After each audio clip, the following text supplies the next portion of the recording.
بسم اللہ الرحمن الرحیم الحمد للہ رب العالمین والصلاة والسلام علی خاتم النبیین اما بعد۔ پاک ویوز ٹی وی میں محمد منشا آپ کی خدمت میں حاضر ہے۔ آج کے 5 عنوانات۔ نمبر 1، بڑا افسوسناک واقعہ ٹیکسس یونائٹڈ اسٹیٹس میں ایک میس فائرنگ، اور نمبر 2 ہے پاکستان، یونائٹڈ اسٹیٹس اور افغانستان، یعنی اب کیا ڈیولپمنٹس ہیں خاص طور پر امن کے حوالے سے۔ اور تیسرا لیکن سب سے عام ہمارے لیے عنوان ہے قاضی فائز عیسیٰ ریفرنس، اس پر جو اپڈیٹس ہیں۔ اور چوتھا ہے کشمیر کے حوالے سے ایک مختصر سی خبر، اور پانچواں ایک نظم آپ کی خدمت میں وفا کے عنوان سے۔ تو بسم اللہ کرتے ہیں جی۔ بدقسمتی سے ایک امریکی ریاست ٹیکسس جو میکسیکو کے بارڈر کے قریب ہے اور بہت بڑی ریاست ہے، اس کے شہر الپاسو کے قریب ایک وال مارٹ میں، یہ جو وال مارٹ سٹور ہے، کریانہ سٹور ہے بہت بڑا، تو وہاں پر فائرنگ ہوئی، کسی شخص نے کی، اور اس میں 20 بے گناہ لوگ مارے گئے اور 26 کے قریب جو اس وقت تک اطلاعات ہیں وہ زخمی ہوئے۔ تو بڑا افسوسناک ہے۔ اللہ تعالیٰ سب کو امن و ایمان کی دولت عطا فرمائے۔ جہاں کہیں بھی اس قسم کے واقعات ہوں، بد امنی ہو، تو پورا سمجھ لیں کہ نوع انسانی کو تکلیف ہوتی ہے، اس لیے کہ کوئی بھی اس قسم کا واقعہ بالآخر دنیا کے ہر کونے کو متاثر کرنے کا پوٹینشل رکھتا ہے۔ اور ویسے بھی ظاہر ہے ایک انسان ایک اشرف المخلوقات ہے، اس کا اس طرح بیہیو کرنا یا اس کا اس طرح کے بیہیویئر کا شکار ہونا دونوں افسوسناک ہیں۔ اللہ تعالیٰ ہمیں امن و امان اور عافیت سے رہنے کی توفیق عطا فرمائے۔ جو شخص اس میں انوالو ہوا وہ گرفتار ہے، اور اس کا نام پیٹرک کروسیس ہے، اور وہ ایلن ایک ٹاؤن ہے ٹیکسس ہی کا، وہیں کا رہنے والا ہے۔ تو اللہ تعالیٰ محفوظ رکھے ہر بلا سے۔ اب دوسرا عنوان ہے پاکستان، افغانستان اور یونائٹڈ اسٹیٹس آف امریکہ، ریاستہائے متحدہ امریکہ، جو کہ افغانستان میں بنیادی طور پر ایک حملہ آور کی حیثیت سے 2001 سے موجود ہے، یعنی کم و بیش 18 سال ہو گئے ہیں لڑتے ہوئے۔ وہاں پر جو مزاحمت کار ہیں، جن کو ہم طالبان کہتے ہیں یا دنیا طالبان کہتی ہے، ان کا یہ دعویٰ ہے کہ وہ وہاں کے، اور ظاہر ہے یہ دعویٰ تو کوئی ڈینائی نہیں کیا جا سکتا کہ وہیں کے لوگ ہیں، اب وہ کہاں جائیں گے؟ اور بھی 1000 سال لڑے تو وہ تو وہیں رہیں گے۔ آخر جو کہیں سے آئے ہیں جانا تو انہوں نے ہی ہے۔ اور جس دن سے ان کو حملہ آوروں کے نتیجے میں، بیرونی حملے کے نتیجے میں اقتدار سے محروم کیا گیا، اس دن سے آج تک یعنی 18 سال میں جو کوئی یعنی کسی ایک پوائنٹ آف ٹائم پر سب سے لارجسٹ سویڈیز، جو سب سے بڑے علاقے ہیں افغانستان کے، ان پر ان کا اب قبضہ ہے۔ یعنی آج سے پہلے اتنے وسیع علاقے پر قبضہ نہیں کبھی رہا، اس سے کم پر رہا ہے، اگرچہ جس پر بھی رہا ہے وہ بڑا قابل لحاظ رقبہ تھا۔ صرف بڑے شہروں کو چھوڑ کے اور تھوڑے چند اور پاکٹس کو چھوڑ کے سب کچھ ان کے کنٹرول میں ہے۔ بڑے شہروں پر بھی وہ قبضہ کرنے کی صلاحیت اگرچہ رکھتے ہیں مبینہ طور پر، لیکن ان کے پاس ظاہر ہوائی کور نہیں ہے، تو اس لیے وہ یہ کام پریکٹیکلی اس کو سسٹین نہیں کر سکتے۔ اور یہ حملہ آور اب جان چکے ہیں، اور کب سے جان چکے ہیں، لیکن اب ان کو وے آؤٹ نہیں نظر آتا نا۔ جس طرح آپ کسی سرنگ میں چلے جائیں اور کوئی اندھیرا ہو، راستہ نہ سوجھے، کیونکہ بڑی طاقت ہے، سپر طاقت ہے، لامحدود افرادی قوت بھی ہے عملی طور پر، اور لامحدود وسائل بھی ہیں ان کے مقابلے میں. تو اب حملہ آور جو ہیں وہ راستہ کارو آؤٹ کر رہے ہیں کہ کیسے باہر نکلیں. اس کے لیے انہوں نے ایک گروہ، جن کو وہ کہتے ہیں کہ یہ طالبان کا نمائندہ ہے، ان افراد پر مشتمل بنایا ہوا ہے جو کبھی مزاحمت کاروں کا حصہ تھے، لیکن مختلف وجوہات سے وہ ایکٹیو نہیں ہیں. یعنی جو فورسز آن گراؤنڈ ایکٹیو ہیں ان پر ان کا کنٹرول نہیں ہے، یا ان کا اس طرح کا ربط نہیں ہے جو کبھی ہوا کرتا تھا یا بظاہر جو ہونا چاہیے. وہ لوگ ہیں جو لا تعلق ہو گئے، یا وہ لوگ جن کو گرفتار کیا گیا، مختلف جیلوں میں رہے، پاکستان میں، بیرون ملک، امریکہ وغیرہ، بالآخر رہا ہوئے، تو ان کو انہوں نے کہا ہوا ہے کہ یہ ہیں ان کے نمائندے. تو ان کے ایک ترجمان جو یعنی دوحہ بیسڈ ہیں، وہ دوحہ جو قطر کا دارالحکومت ہے، وہاں پر وہ مذاکرات ہوتے ہیں. یہ 8واں دور اب ہونے والا ہے.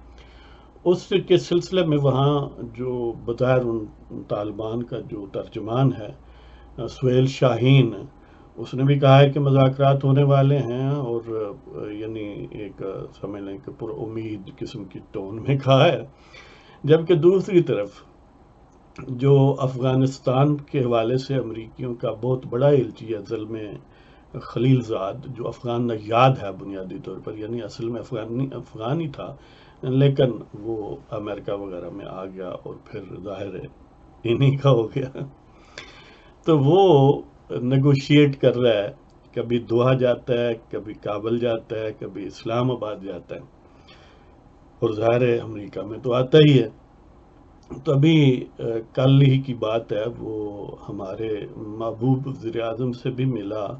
اور اس سے بڑھ کے جو اصل وزیر اعظم ان یونیفارم ہیں حضرت باجوہ صاحب، ان سے بھی ملاقات کی. اور باجوہ صاحب نے ان کو یہ کہا کہ ہم ہر قسم کی خدمت ایز یوزول پورے خشوع و خضوع سے کر رہے ہیں اور کرتے رہیں گے. اور جو ایک سب سے فیصلہ کن وجہ تھی کہ ٹرمپ نے ہمارے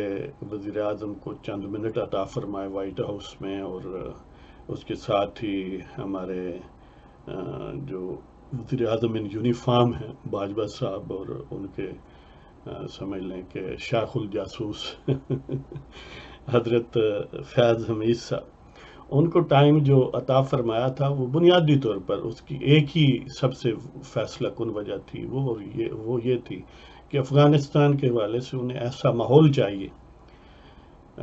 کہ وہاں سے وہ فیس سیونگ پوزیشن کے ساتھ، کہ اپنے طور پر کہ ہم نے جو چاہا وہ کر دیا اور اب جا رہے ہیں، لہذا کامیابی کے جھنڈے اور نعرے لگاتے ہوئے باہر نکلے. اور اس ٹائپ کے کا سینیریو کریٹ کرنے میں انہیں ہمارا تعاون درکار ہے، جو ہم ہمیشہ کی طرح ان کو یعنی پالش وغیرہ جو بھی وہ کہیں، مالش کہیں یا پالش کہیں، ہم کرتے ہی رہتے ہیں. اتنا ہی ہے، کبھی زیادہ خشوع و خضوع سے کرتے ہیں، کبھی اس سے بھی زیادہ خشوع و خضوع سے کرتے ہیں. تو اب کیونکہ وہ سنجیدہ لگتے ہیں کہ باہر ہم نے نکلنا ہے وہاں سے، تو وہ ان سارے جو بٹن ہیں، سمجھ لیں جس طرح سا زندہ وہ مختلف دباتا ہے تو آواز نکلتی ہے جو ڈیزائرڈ ہے، تو ان بٹنوں کو وہ دبا رہے ہیں. اب پھر ان کا ایک اور نمائندہ ہے، یعنی امریکیوں کا ایک اور، بلکہ پریزیڈنٹ ٹرمپ کا ایک اور پوائنٹ پرسن ہے، اور وہ اس کا نام ہے ایلس ویلز، اور وہ ساؤتھ ایشیا اور سینٹرل ایشیا کے حوالے سے ٹرمپ صاحب کا نمائندہ ہے یا پوائنٹ پرسن ہے، جو بھی آپ کہہ لیں. اس نے بھی جو یعنی ہمارے پاس جا کر ہمیں کچھ ہدایات وغیرہ یہ وہ دی ہیں کہ کس طرح حساب کتاب جو ہے، یعنی بلکہ آنے والا ہے، یعنی اسلام آباد پہنچ چکا ہوگا یا آن دا وے ہوگا، کہ وہ بھی مزید تفصیلات افغانستان کے حوالے سے ہم سے لے گا اور ہم کو دے گا مزید کوئی جو بھی وہ ہدایات دیتے. تو کہنے کا مطلب یہ ہے کہ اب دوحہ میں ایک مذاکرات کا بظاہر سینیریو کریٹ کر کے اور یعنی بہت زیادہ اچھے فیلرز چھوڑے گئے ہیں وائٹ ہاؤس سے ٹرمپ سے کہ بس اب ہوا ہی جاتا ہے کہ اب ذرا مزاحمت کاروں نے نرمی دکھائی ہے اور وہ جو ہمارے مطالبات کو اکاموڈیٹ کرنے والے ہیں، تو یہ بیسٹ ٹائم ہے بیسٹ ڈیل کا۔ جو مزاحمت کار ہیں ان کا موقف یہ ہے کہ یہاں پر تمام تر جو بیرونی افواج ہیں وہ چلی جائیں، افغانستان کا آئین اور حکومت ہم یہاں کے عوام سے بات کر کے طے کر لیں گے، انہیں پریشانی کی ضرورت نہیں ہے حملہ آوروں کو یا بیرونی طاقتوں کو۔ جبکہ حملہ آور جو ہیں وہ یہ فرماتے ہیں کہ نہیں دیکھیں، ہمیں یقین دہانی کراؤ کہ تم ہمیں گالی نہیں دو گے، ہمیں یقین دہانی کراؤ کہ تم فلاں شخص کو یا فلاں ٹولے یا گروہ کو سپورٹ نہیں کرو گے وغیرہ وغیرہ۔ اور وہ جو ان کی ڈیمانڈز ہیں وہ پہلے بھی مزاحمت کار کب کا مانتے ہیں کہ ہم نہیں سپورٹ کریں گے یا گالی نہیں دیں گے تجھ کو، لیکن ظاہر ہے اب بہانہ بنانا ہے نا کوئی، اب کہیں گے کہ بس انہوں نے مان لیا ہے، وہ اب گالی نہیں دیں گے۔ اور حملہ آوروں کا یہ بھی مطالبہ ہے کہ وہاں کی ان کی جو پپٹ حکومت ہے ان کے ساتھ بھی راہ و رسم بنائیں اور مذاکرات کی ٹیبل پر ہماری موجودگی میں ان سے بھی بات کر لیں، تو یا غیر موجودگی میں۔ جبکہ مزاحمت کار کہتے ہیں اصل باس تم ہو، ان سے بات، وہ تو تمہارے نوکر چاکر ہیں، ان سے بات ہم نے کیا کرنی ہے۔ تو بہرحال پاکستان نے بھی پر امید فیلرز چھوڑے ہیں، کوئی انڈائریکٹ فیلرز بظاہر مبینہ طور پر وہ جو دوحہ بیسڈ گروہ ہیں یا نمائندے ہیں مزاحمت کاروں کے، ان کی طرف سے بھی آئے ہیں، اور سب سے بڑھ کر یہ ہے کہ ٹرمپ اور اس کے ایلچیوں کی طرف سے اور وائٹ ہاؤس کی طرف سے آئے۔ ان کا بظاہر لگتا یہ ہے کہ ستمبر اکتوبر کے شروع تک یا سپٹمبر میں کہیں کوئی معاہدہ ہو جائے جس کا وہ جنورہ پیٹیں، اور پھر ظاہر ہے مڈ ٹرم الیکشن امریکہ میں، اور پھر آگے یعنی پروسیس جو ہے نیکسٹ ٹرم کے الیکشن کا بھی شروع ہو چکا ہے کم و بیش، تو اس میں ٹرمپ صاحب پھر فلائنگ کلرز کے ساتھ انٹری دیں، اور دوسری طرف پھر یہ کہیں گے اس کو مزید ایک بہت بڑا رنگ دینے کے لیے اگر یہ ڈیل ہو جاتی ہے، اور ظاہر ہے امریکنز پر ہی ڈیپینڈنٹ ہے کہ الٹیمیٹلی تو انہوں نے ہی ڈیسائیڈ کرنا ہے، کیونکہ مزاحمت کار تو کم و بیش وہی مطالبے رکھتے ہیں جو اب رکھتے ہیں، وہ پہلے دن سے وہی رکھ رہے ہیں، یہ تو ان کی طرف سے تھا نا۔ تو اگر یہ ڈیل ہو جاتی ہے تو اس کو مزید یعنی ہائی لائٹ کرنے کے لیے اور ایک بہت بڑا ایونٹ بنانے کے لیے ٹرمپ صاحب پاکستان کا دورہ بھی کریں گے، اس قسم کے بھی فیلر سے ہیں۔ تو جو بھی صورت ہو، اگر یہ امن و امان کسی بھی حوالے سے پاکستان افغانستان میں ہو جائے تو یہ بہت بڑی خوش قسمتی پورے علاقے کی ہوگی، افغانستان کی ہوگی، افغانوں کی ہوگی، پاکستان کی ہوگی، پاکستانیوں کی ہوگی، اور بہت ساری دنیا کی ہوگی۔ تو اللہ کرے کہ امن و امان اسٹیبلش ہو جائے اور جنگ و جدل ختم ہو جائے، اور پھر سارے اپنا اپنا کام کریں اور ترقی اور پروگرس کی طرف جائیں، تو اللہ کرے ایسا ہو۔ اب تیسرا عنوان ہے کہ قاضی فائز عیسیٰ اور جسٹس کے آغا کے وہ جو ریفرنسز ہیں سپریم جوڈیشل کونسل میں، اب شنید یہ ہے کیونکہ انہوں نے جواب جمع کرا دیا دو جو ریفرنسز کے شو کاز نوٹس، یعنی ایک ان کو ویلتھ سٹیٹمنٹ پر جو مبینہ طور پر انہوں نے اپنی بیوی یا بچوں کے نام جو کوئی مکان ہے وہ یا ریئل اسٹیٹ لندن میں یا یو کے میں، اس کو ان کے بقول ڈکلیئر نہیں کیا جو کرنا چاہیے تھا۔ ایک وہ شو کاز نوٹس یعنی مس کنڈکٹ آپ نے کی ہے کہ یہ کر کے نہ کر کے، اور دوسرا جو پریزیڈنٹ کو خطوط ایک یا دو لکھے جس میں ظاہر آپ کو پتہ ہے کہ یہ کہا گیا تھا کہ میرے خلاف الزامات پبلک کر دیے گئے ہیں، جبکہ ایسا نہیں ہونا چاہیے تھا انڈر دی رولز اور قانون اور آئین کے مطابق۔ تو اس طرح ان کو بجائے اس گریونس کو ریڈریس کرنے کے الٹا ان کو شوکاز کر دیا گیا، لہذا دو ریفرنسز یا دو شوکاز نوٹسز کا انہوں نے جواب جمع کرا دیا، اور ظاہر ہے وہ بڑا مدلل ہوگا جو بھی، پھر وہ خود بھی جج بھی ہیں اور وکلاء کی انہیں مدد بھی حاصل ہے،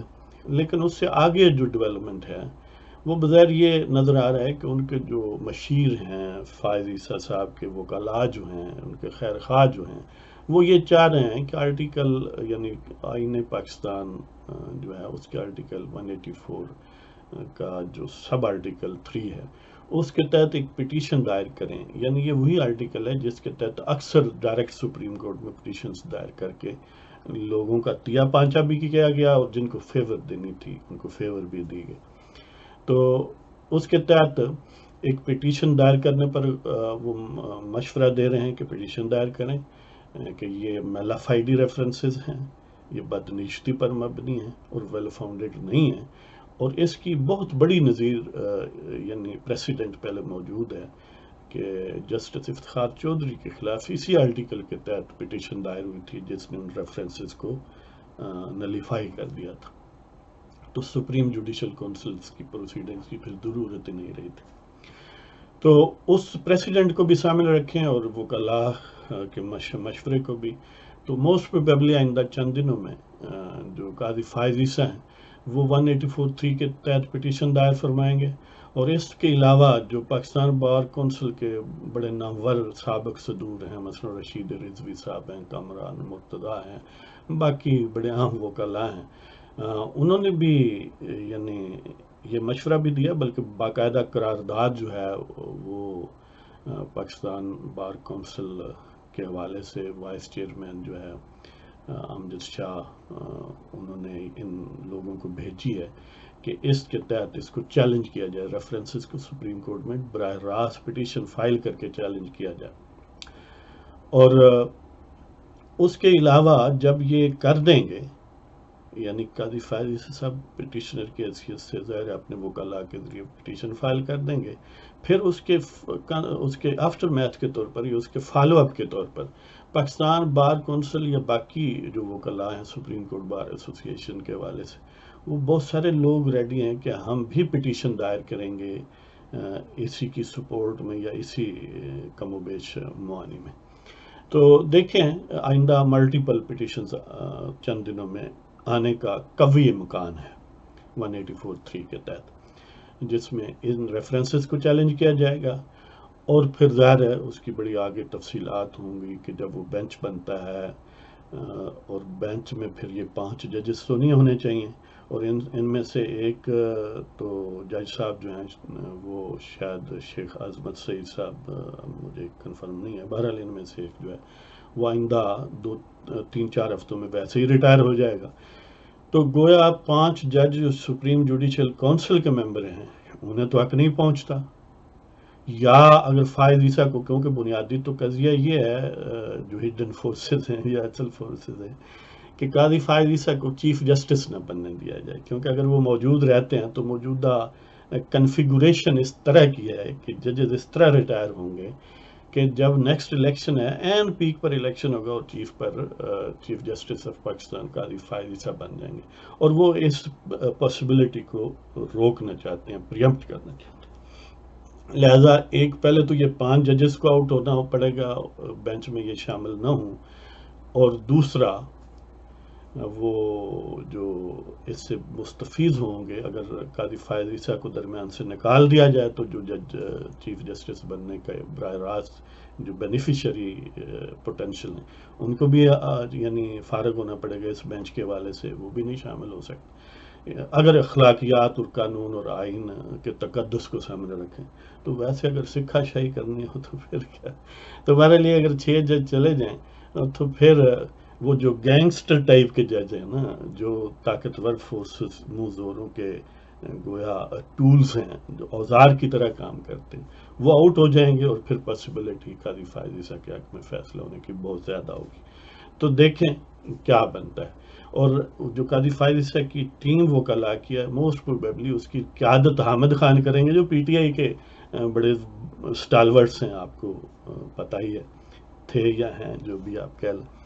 اس کے علاوہ جی نیکسٹ بڑا مختصر سا، ویسے تو ہم اکثر اس کا ذکر کرتے ہیں مقبوضہ کشمیر کے حوالے سے اور آزاد جموں اینڈ کشمیر کے حوالے سے. پاکستان کی افواج نے یہ انڈیا کے متعلق یہ کہا ہے کہ انہوں نے لائن آف کنٹرول پر کلسٹر بموں کا استعمال کیا، جو کہ انٹرنیشنل لا اور اخلاقیات کے بالکل خلاف ہے، کیونکہ اس سے نقصان ہمیشہ زیادہ سویلینز کا ہوتا ہے۔ کلسٹر بمز کیا ہوتے ہیں؟ چھوٹے چھوٹے بموں کا مجموعہ ہوتے ہیں کہ جب وہ پھینکتے ہیں تو وہ بکھر جاتے ہیں، کچھ پھٹتے ہیں کچھ نہیں پھٹتے، اور جب بھی سویلین وہاں سے گزرتے ہیں، بچے کوئی بھی خواتین کوئی بھی، تو وہ پھٹ سکتے ہیں۔ اس طرح بہت زیادہ نقصان ہوتا ہے اور سویلینز کا ہوتا ہے، اور اس طرح ہوتا ہے کہ وہ ان کی زندگی ڈسیبل ہو جاتی ہے، اپاہج ہو جاتے ہیں۔ اللہ تعالیٰ اس ٹائپ کی صورتحال سے سارے پاکستانیوں کو محفوظ رکھے، بلکہ سارے انسانوں کو محفوظ رکھے۔ تو بہرحال یہ انڈینز نے ظلم کیا، اور انڈینز اس قسم کے ظلم اکثر کرتے رہتے ہیں۔ ابھی یہ جس کا ذکر ہو رہا ہے اس میں بھی 2 سویلینز شہید ہوئے ہیں اور کچھ زخمی ہوئے ہیں۔ تو چاہیے کہ پاکستان کو بھی وہ بھی جواب دے، لیکن ظاہر کلسٹر بموں سے تو ہم نہیں دے سکتے کہ دوسری طرف بھی اصل میں کشمیری تو ہمارے ہی ہیں۔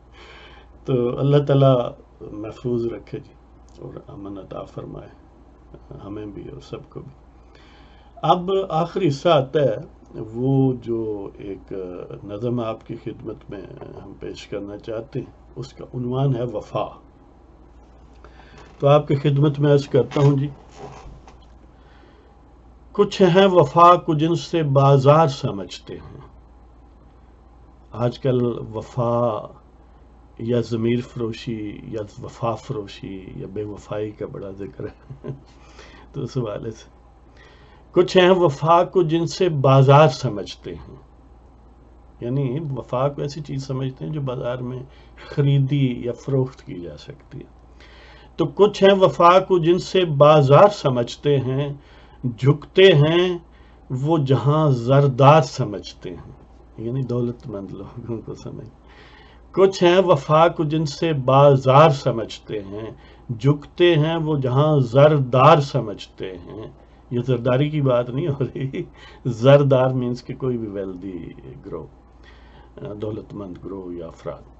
کچھ ہیں وفا کو جن سے بازار سمجھتے ہیں، جھکتے ہیں وہ جہاں زردار سمجھتے ہیں۔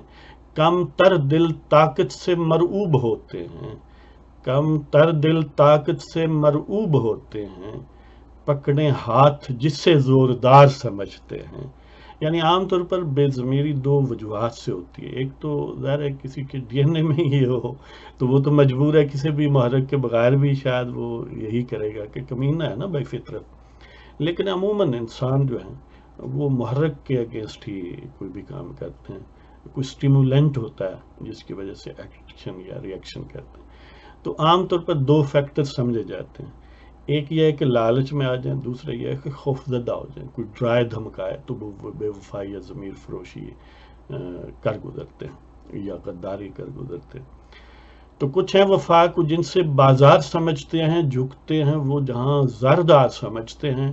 کم تر دل طاقت سے مرعوب ہوتے ہیں، پکڑے ہاتھ جس سے زوردار سمجھتے ہیں، یعنی اس ہاتھ کو پکڑ لیتے ہیں جو انہیں محسوس ہوتا ہے طاقتور ہے، ہمیں مارے گا نہیں یا کسی کو مارنے نہیں دے گا۔ تو مساکین ہیں کہ بس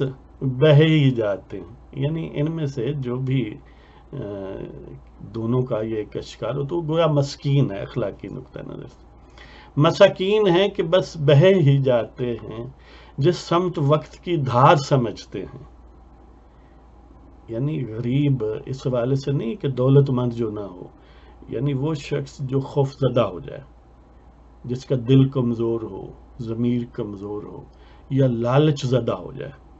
تو وہ گویا مسکین ہے اخلاقی نقطہ نظر سے۔ تو وہ جس طرف وقت کی دھار ہے بس بہہ جاتا ہے، مزاحمت نہیں کرتا نا، وہ گویا ایک ویجیٹیٹو اسٹیٹ آف افیئرس میں کہ اس کی اپنی کوئی حقیقت نہیں۔ تو مساکین ہیں کہ بس بہہ ہی جاتے ہیں، جس سمت وقت کی دھار سمجھتے ہیں۔ ہم ہیں کہ زور و زر سے الجھ جاتے ہیں،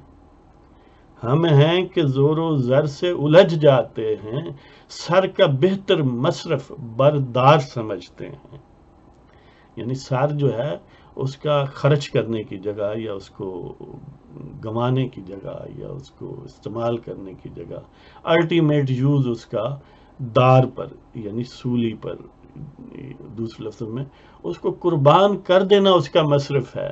ہر صورت میں اس کا تفظ کرنا جو ہے ضمیر بھی بیچ کے،